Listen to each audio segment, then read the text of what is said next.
آج میں انشاءاللہ آپ سے بات کروں گی اس دعا کے بارے میں جو کبھی رد نہیں کی جاتی. دعا ایک عبادت ہے، دعا ہماری ضرورت ہے. دعا اللہ تعالیٰ سے اپنی دنیا کی زندگی اور آخرت کی زندگی کی ضروریات کے بارے میں التجا کرنا ہے، اس سے مانگنا ہے، اس سے سوال کرنا ہے، اس کے آگے گڑ گڑانا ہے، اس کے آگے اپنی عاجزی کا اظہار کرنا ہے اور اپنے مسائل کا حل تلاش کرنا ہے. ہم سب جانتے ہیں کہ اس دنیا میں ہم آزمانے کے لیے بھیجے گئے ہیں. ہم سب پر آزمائشیں آتی ہیں، ہم سب کے امتحان ہوتے ہیں. کوئی بیمار ہو جاتا ہے، کوئی بچوں کی طرف سے پریشان ہوتا ہے، کوئی بچوں کی شادی کے مسئلے میں پریشان ہوتا ہے، کچھ انہونی قسم کی بیماریوں کا شکار ہوتا ہے، کوئی ذہنی مسائل کا شکار ہوتا ہے، کوئی مالی مسائل کا شکار ہوتا ہے، کوئی دنیا کے حالات کے بارے میں پریشان ہوتا ہے. اور یہ ہم سب ایکسپیرینس کر رہے ہیں. اور بعض اوقات تو مسائل کا ایک تانتا ہوتا ہے، ایک مسئلہ ختم نہیں ہوتا کہ ایک اور مسئلہ شروع ہو جاتا ہے، اور انسان اس دنیا میں ان پریشانیوں کی وجہ سے گھبرا اٹھتا ہے.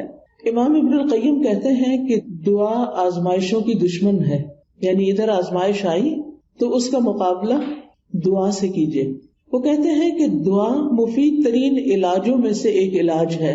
یہ آزمائشوں کی دشمن ہے، یہ مصیبتوں کو دور دھکیلتی ہے، ان کے ساتھ گتھم گتھا ہوتی ہے، ان کے واقع ہونے کو روکتی ہے اور مصیبتوں کو ختم کرتی ہے، یا مصیبت واقع ہو جائے تو اس کو کم کرتی ہے. دعا مومن کا ہتھیار ہے، مفید ترین دوا ہے. لہذا آج ہم بات کریں گے کہ ہم کس طرح دعا کریں کہ ہماری دعا قبول ہو اور ہم ان مسائل سے جو زندگی میں نبرد آزما ہیں، نبٹ رہے ہیں، ان کو ختم کرنے میں ہماری مدد کرے. تو بات یہ ہے کہ ہم سب جانتے ہیں کہ ہمیں اللہ تعالیٰ نے ہی پیدا کیا ہے اور اسی کی طرف ہمیں پلٹ کر جانا ہے، اور اسی کے ہاتھ میں ہر مشکل کا حل ہے. وہ ہر چیز پر قادر ہے، وہ سب سے بڑا ہے. اس کو دینے کے لیے، اسے کوئی مشکل حل کرنے کے لیے کسی سے پوچھنا نہیں پڑتا، کسی کی مدد لینی نہیں پڑتی. لہٰذا جب سب کچھ اسی کے اختیار میں ہے، لہو ملک السماوات والارض، آسمانوں اور زمین کی ملکیت، کنٹرول، سارے کا سارا اسی کے ہاتھ میں ہے. لہٰذا جب کوئی مشکل آئے تو ہمیں اسی کی طرف رجوع کرنا چاہیے. علماء نے عبادت کی جو قسم دعا سے متعلق بتائی ہے وہ دو طرح کی دعا ہوتی ہے، ایک دعا العبادہ اور ایک دعا المسئلہ. یعنی ہماری جتنی بھی عبادتیں ہیں، نماز، روزہ، حج، زکوٰۃ، جتنے بھی اعمال ہیں، ان سب کو بھی دعا کہا جاتا ہے، کیونکہ یہ بھی دراصل ہم اللہ سبحانہ وتعالیٰ کے حضور جب حاضر ہوتے ہیں، مثلا نماز میں، تو آپ دیکھیے کہ ہم سینے پہ ہاتھ باندھ کے بھی دعا کرتے ہیں. ہم سمع اللہ لمن حمدہ کے بعد ربنا ولک الحمد حمدا کثیرا طیبا مبارکا فیہ اللہم لا مانع لما اعطیت ولا معطی لما منعت. حمد کے بعد آخر میں پھر دعا کرتے ہیں. رکوع میں بھی دعائیں ہوتی ہیں، سجدے میں بھی دعائیں. حدیث میں آتا ہے کہ سجدے میں انسان سب سے زیادہ اللہ تعالیٰ کے قریب ہوتا ہے، تو وہاں بھی ہم دعا کرتے ہیں. پھر التحیات بھی دعاؤں کے ساتھ، درود شریف بھی دعا ہے، بلکہ ساری دعاؤں کا خلاصہ ہے. اور اسی طرح قبولیت کا بہترین وقت درود شریف کے بعد نماز کے اندر دعا کرنا ہے، جہاں ہم رب اجعلنی اور دیگر دعائیں پڑھتے ہیں. پھر اسی طرح روزے کی حالت میں دعا قبول ہوتی ہے، افطار کے وقت دعا قبول ہوتی ہے. پھر ہم حج پہ جاتے ہیں تو ہر مقام پہ دعائیں قبول ہوتی ہیں. تو گویا ہماری عبادات بھی دراصل دعاؤں کا ہی مجموعہ ہے، اور وہ بھی دعاؤں کی قبولیت کا ذریعہ ہے. یعنی جب ہمیں کچھ چاہیے ہوتا ہے تو ہم اللہ تعالیٰ کی طرف رجوع کرتے ہیں. نبی صلی اللہ علیہ وسلم کا طریقہ کیا تھا کہ جب انہیں کوئی مشکل پیش آتی تو وہ کیا کرتے؟ نماز کے لیے کھڑے ہو جاتے اور نماز میں پھر دعا کرتے، اللہ تعالیٰ سے مدد مانگتے. قرآن مجید میں آتا ہے وَاسْتَعِینُوا بِالصَّبْرِ وَالصَّلَاةِ، مدد طلب کرو، مدد مانگو صبر اور نماز کے ساتھ. لہٰذا یہ دعا العبادت ہے. اس کا فائدہ انسان کو دنیا میں بھی ہوتا ہے اور آخرت میں بھی ہوتا ہے. دوسری دعا وہ ہوتی ہے جس میں ہم اللہ سبحانہ تعالیٰ سے سوال کرتے ہیں، کچھ مانگتے ہیں، اس کے آگے گڑ گڑاتے ہیں. تو اس کو دعا الطلب کہتے ہیں، دعا المسئلہ کہتے ہیں، جس میں ہم اللہ تعالیٰ سے التجا کرتے ہیں کہ وہ ہماری دعا قبول کر لے. اس کے بارے میں اللہ تعالیٰ فرماتے ہیں وَقَالَ رَبُّكُمُ ادْعُونِي أَسْتَجِبْ لَكُمْ. تمہارے رب نے کہا کہ مجھ کو پکارو، مجھ سے مانگو، میں تمہاری دعا قبول کروں گا۔ ایک اور جگہ پر آتا ہے سورۃ البقرہ میں، وَإِذَا سَأَلَكَ عِبَادِي عَنِّي فَإِنِّي قَرِيبٌ أُجِيبُ دَعْوَةَ الدَّاعِ إِذَا دَعَانِ فَلْيَسْتَجِيبُوا لِي وَلْيُؤْمِنُوا بِي لَعَلَّهُمْ يَرْشُدُونَ۔ اور تمہارے رب نے فرمایا کہ مجھ سے دعا کرو، میں تمہاری دعا قبول کروں گا، اور جب میرے بندے آپ سے میرے بارے میں سوال کریں تو بے شک میں قریب ہی ہوں، میں پکارنے والے کی پکار کا جواب دیتا ہوں جب بھی وہ مجھے پکارتا ہے۔ تو گویا اللہ سبحانہ وتعالی بندے کے بہت قریب ہے۔ فَإِنِّي قریب، ایک اور جگہ پر آتا ہے ان ربی قریب مجیب، کہ بے شک میرا رب قریب بھی ہے اور دعا قبول کرنے والا بھی ہے۔ لیکن دعا کی قبولیت کے لیے کیا کرنا چاہیے؟ فَلْيَسْتَجِيبُوا لِي وَلْيُؤْمِنُوا بِي لَعَلَّهُمْ يَرْشُدُونَ۔ ان کو چاہیے کہ وہ میری بات بھی قبول کریں، یعنی اگر وہ یہ چاہتے ہیں کہ ان کی دعا قبول ہو، ان کی بات قبول ہو، تو پھر وہ کیا کریں؟ وہ میری بات قبول کریں، میرے احکامات کو بھی قبول کریں۔ تو گویا اللہ تعالیٰ کی اطاعت بہت بڑا ذریعہ ہے دعاؤں کی قبولیت کا۔ اور پھر اسی طرح وَلْيُؤْمِنُوا بِي، مجھ پر اعتماد کریں، ایمان رکھیں، یعنی دعا کرتے رہیں، جب اس کی قبولیت کا وقت ہوگا، جب وہ واقعی قبول ہونی چاہیے، اس وقت وہ دعا قبول ہو جائے گی۔ اس لیے مایوس نہ ہو، اعتماد رکھیں، ایمان رکھیں، یقین رکھیں، لعلہم یرشدون، تاکہ وہ بھلائی پائیں، ہدایت پائیں۔ کیونکہ رشد جو ہوتی ہے، رشد اس میں ہدایت بھی ہوتی ہے اور بھلائی کے معنوں میں ہوتی ہے۔ یعنی انسان کی عقل کی دو قسمیں ہوتی ہیں، ایک وہ ہوتی ہے جس کے ذریعے انسان چیزوں کو سمجھتا ہے، اچھے برے کا فرق پہچانتا ہے، اور ایک ہدایت کی قسم رشد کہلاتی ہے، جس میں انسان اچھے برے کا فرق جان کر پھر بھلائی تک پہنچ جاتا ہے، خیر تک پہنچ جاتا ہے۔ اس لیے رب سے دعا کرتے رہنا چاہیے۔ اسی لیے ابراہیم علیہ السلام نے جب دعائیں کی تھی تو آخر میں فرمایا تھا ان ربی لسمیع الدعاء، بے شک میرا رب تو ضرور دعاؤں کا سننے والا ہے، یعنی وہ تو لازماً دعائیں سنتا ہے۔ اور السمیع کا لفظ، اس کا یہ مطلب نہیں کہ وہ صرف سن لیتا ہے اور بس بات ختم، نہیں، اس کا مطلب یہ ہے کہ جیسے ہم رکوع سے سر اٹھاتے ہیں تو کہتے ہیں سمع اللہ لمن حمدہ، کہ جو اللہ کی تعریف کرتا ہے اللہ تعالیٰ اس کی حمد کو سنتا ہے، بلکہ مطلب یہ ہے کہ اس کی حمد کو قبول بھی کرتا ہے، دعاؤں کو قبول بھی کرتا ہے۔ اسی طرح حدیث میں آتا ہے اللہم انی اعوذ بک من دعاء لا یسمع، اے اللہ مجھے اس دعا سے بچا لے جو سنی نہ جائے۔ تو یہاں سننا قبول کرنے کے معنوں میں، کہ ایسی دعا نہ ہو کہ جو تیرے ہاں قبولیت نہ پائے، لیکن دعا مانگنے کا طریقہ بھی درست ہونا چاہیے تاکہ دعا قبول ہو جائے۔ اس کے بارے میں اللہ تعالیٰ کا فرمان ہے سورۃ الاعراف میں، اللہ تعالیٰ فرماتے ہیں ادعوا ربکم تضرعا وخفیا انہ لا يحب المعتدین، تم اپنے رب کو عاجزی سے اور چپکے چپکے پکارو، یعنی دعا مانگتے ہوئے انسان کے اندر عاجزی ہونی چاہیے، خشوع ہونا چاہیے، انسان کو ہمبل ہونا چاہیے، اپنے آپ کو رب کے سامنے محتاج ظاہر کرنا چاہیے۔ اور پھر فرمایا وَلَا تُفْسِدُوا فِي الْأَرْضِ بَعْدَ إِصْلَاحِهَا، دعاؤں کی قبولیت چاہتے ہو تو آہوزاری سے پکارو، چپکے چپکے پکارو، اللہ تعالیٰ حد سے بڑھنے والوں کو پسند نہیں کرتا، اور تم زمین میں اس کی اصلاح کے بعد فساد نہ کرو، یعنی زمین میں مطیع اور فرمانبردار بن کے رہو، بگاڑ پیدا نہ کرو۔ ان رحمت اللہ قریب من المحسنین، بے شک اللہ کی رحمت محسنین سے، نیکوکاروں سے بہت قریب ہے، یعنی اللہ تعالیٰ ان لوگوں کی دعا زیادہ سنتا ہے جو لوگوں کے ساتھ بھلائی کرتے ہیں، نہ کہ ان کے درمیان پھوٹ ڈالتے ہیں، فساد کرتے ہیں اور ان کی زندگی مشکل کرتے ہیں۔ لہٰذا اگر ہم چاہتے ہیں کہ ہماری دعائیں قبول ہو تو اس کے لیے بہت ضروری ہے کہ پھر ہم اللہ سبحانہ وتعالیٰ کے حقوق بھی ادا کریں اور اللہ کے بندوں کے ساتھ بھی بھلائی کا اور رحمت کا معاملہ کریں۔ یعنی ہم چاہتے ہیں کہ ہم پر رحمت کی جائے تو ہمیں کیا کرنا چاہیے؟ دوسروں کے ساتھ رحم کا معاملہ کریں۔ کہتے ہیں نا ارحموا من فی الارض یرحمکم من فی السماء، تم اس پر رحم کرو جو زمین میں ہے تو تم پر وہ رحم فرمائے گا جو آسمان میں ہے، یعنی اللہ سبحانہ تعالیٰ تم پر اپنی رحمت فرمائے گا۔ تو اس سے یہ پتہ چلتا ہے کہ دعا مانگنے کے وقت انسان کا طریقہ کیا ہونا چاہیے۔ سب سے پہلے کہ گڑ گڑا کے، پوری توجہ سے، رو کے، اللہ سبحانہ تعالیٰ کے آگے فریادیں کر کے، لیکن حد سے نہ بڑھا جائے. حد سے بڑھنا کیا ہے کہ انسان ایسی حرکتیں شروع کر دے کہ جن کا سنت سے کوئی تعلق نہیں. نبی صلی اللہ علیہ وسلم نے اس طرح کی دعا نہیں مانگی. پھر اسی طرح یہ کہ پوری امید کے ساتھ دعا کرنی چاہیے، پورے یقین کے ساتھ دعا کرنی چاہیے کہ ہماری دعا قبول ہوگی. اللہ تعالیٰ سے نا امید نہیں ہونا چاہیے. وَادْعُوهُ خَوْفًا وَطَمَعًا، خوف رکھتے ہوئے اور امید کے ساتھ دعائیں کرنی چاہیے. یعنی انسان دعا مانگنے سے رکے نہیں بلکہ مانگتا رہے. دیکھا جائے تو اللہ تعالیٰ کو تو انسان کی دعا کی ضرورت نہیں کہ بندہ اس سے ضرور مانگے. یہ تو انسان کے اپنے فائدے میں ہے کہ انسان اللہ سے مانگتا رہے. یہ جو اللہ تعالیٰ ہمیں حکم دے رہے ہیں کہ دعا مانگتے رہو، تو آپ دیکھیے کہ اس میں ترغیب دی جا رہی ہے. اس کو ضرورت نہیں ہے، ہمیں ضرورت ہے، ہم محتاج ہیں. سورۃ فاطر میں اللہ تعالیٰ فرماتے ہیں یا ایھا الناس انتم الفقراء الی اللہ واللہ هو الغنی الحمید. اے لوگو تم سب اللہ کے محتاج ہو اور اللہ بے نیاز ہے، تعریف والا ہے.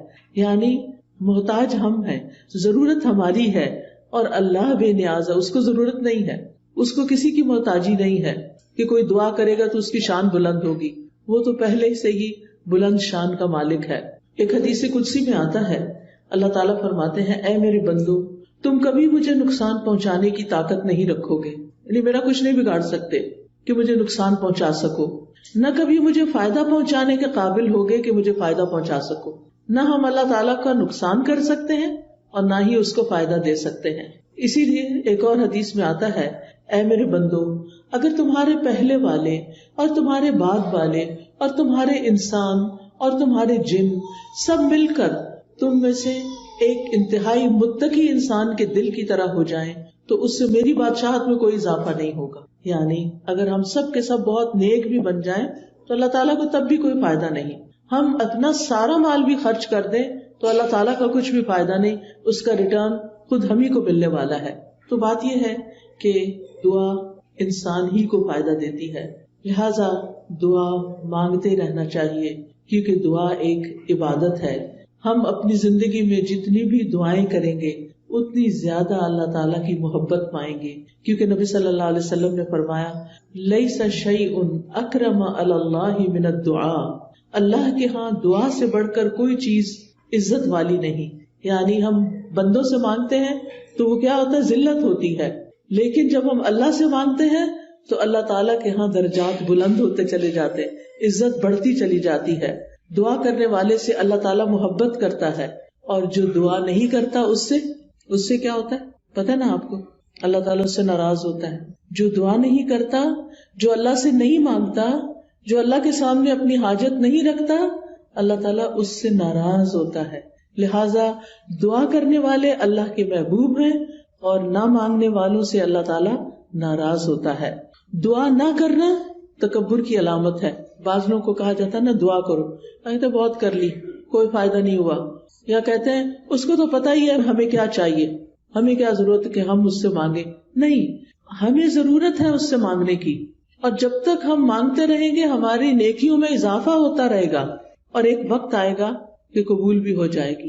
قیامت کے دن یعنی ہر دعا قبول ہوتی ہے. کچھ دعائیں دنیا میں اسی وقت دیر اینڈ دین قبول ہو جاتی، کچھ دعاؤں کے بدلے میں اللہ تعالیٰ ہماری کچھ اور خیر بھلائی کر دیتا ہے جو ہم خود مانگ نہیں رہے ہوتے.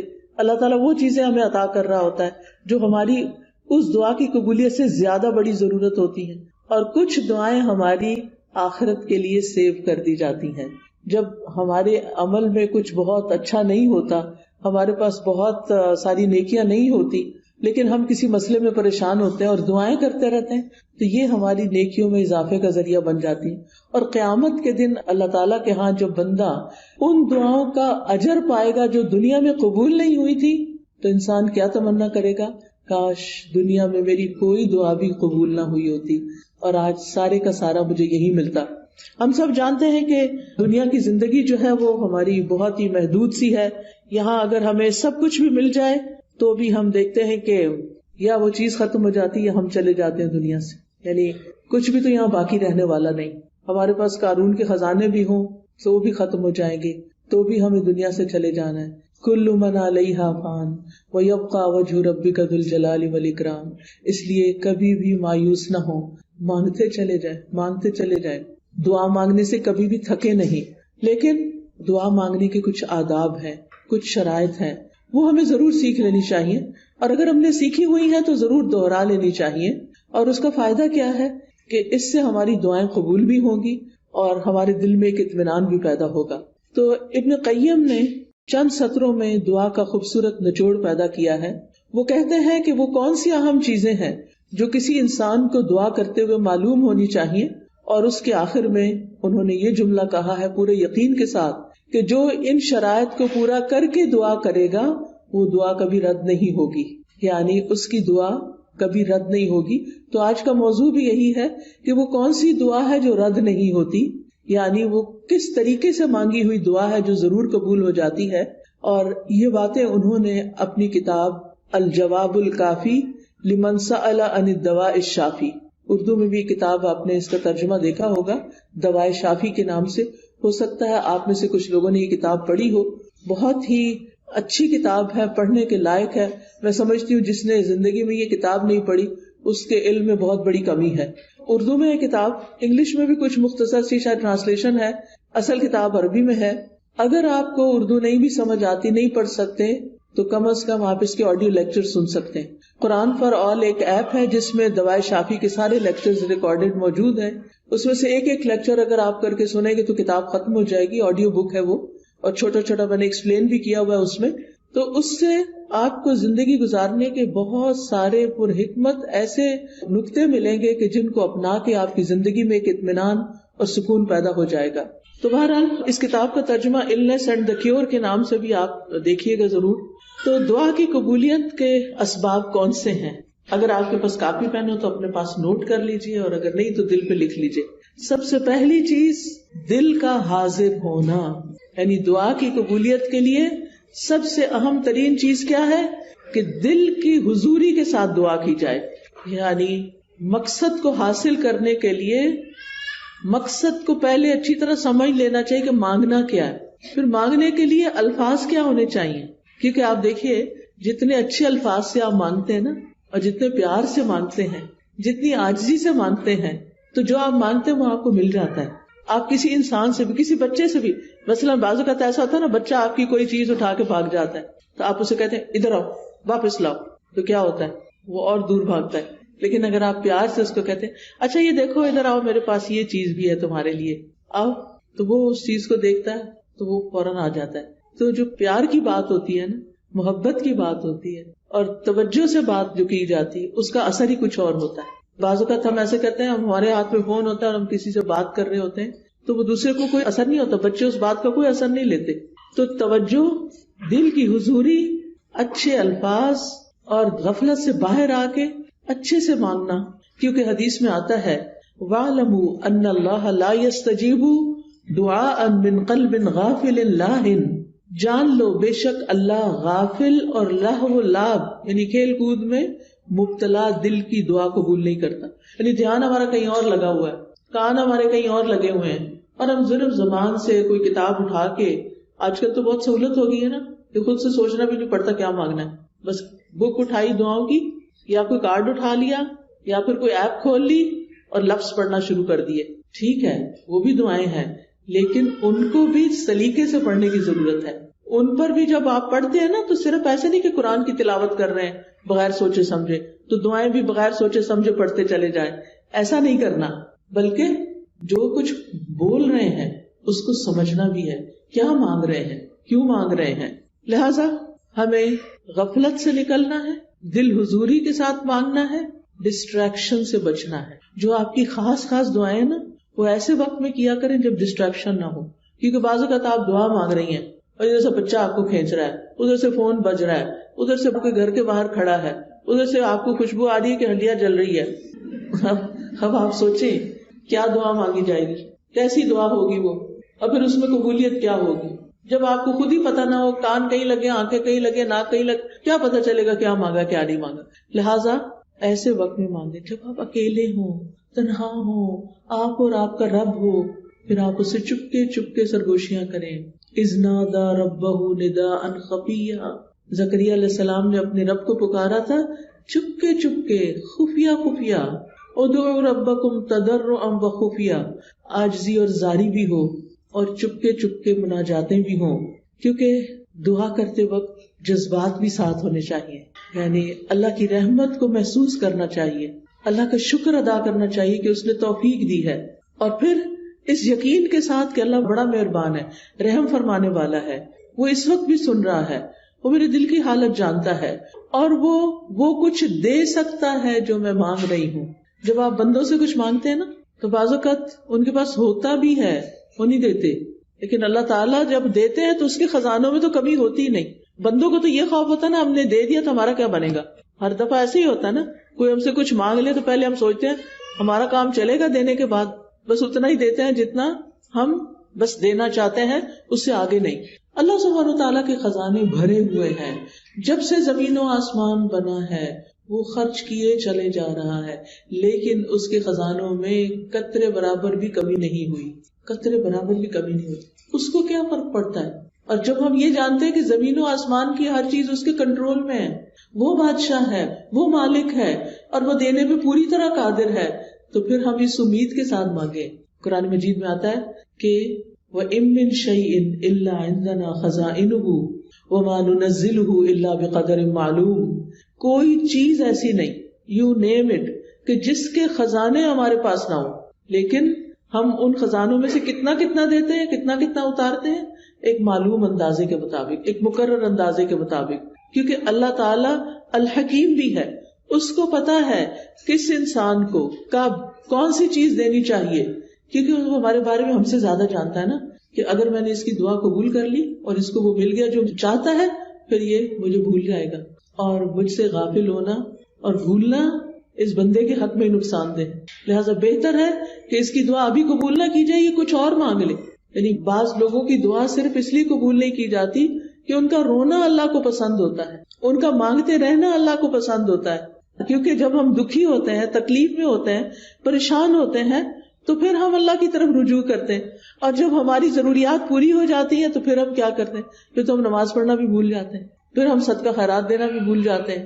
لہٰذا اللہ سبحانہ وتعالیٰ ہمیں کسی نہ کسی مشکل میں ڈالے رکھتا ہمارے فائدے کے لیے، ہماری بھلائی کے لیے، تاکہ ہم اللہ تعالیٰ کی طرف رجوع کرتے رہیں۔ نبی صلی اللہ علیہ وسلم نے فرمایا ادعوا اللہ وانتم موقنون بالاجابہ، تم اللہ سے مانگو اس یقین کے ساتھ کہ تمہاری دعا ضرور قبول کی جائے گی، پورا یقین ہو۔ لہٰذا جب آپ کو یقین آئے گا نا تو غفلت بھی دور ہو جائے گی، دعا میں دل حاضر رہے گا، اور آپ اس طرح دعا کی قبولیت کی پہلی شرط پوری کر دیں گے۔ دوسری چیز جو ہے وہ ڈسٹریکشن ہے۔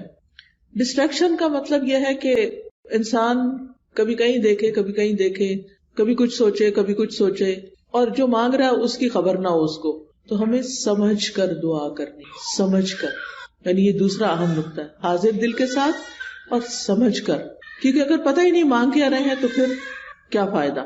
اور پھر یہ ہے کہ اگر عربی میں دعا مانگنی نہیں آتی تو الٹے سیدھے لفظ پڑھ کے نہ مانگیں، اردو میں مانگ لیں، انگلش میں مانگ لیں، پنجابی میں مانگ لیں، جو آپ کی زبان ہے اس میں مانگ لیں، تو آپ کے لیے کچھ مشکل نہیں ہے۔ اللہ تعالیٰ کو ساری زبانیں آتی ہیں، ایک ہم ہیں، ہمارے لیے ریسٹرکشن، ہماری لمیٹیشنز ہیں، ہمیں ایک زبان آتی ہے تو دوسری نہیں آتی، انگریزی آتی ہے تو فرینچ نہیں آتی، اردو آتی ہے تو پنجابی نہیں آتی بچوں کو، تو کتنی لمیٹیشنز ہیں ہماری۔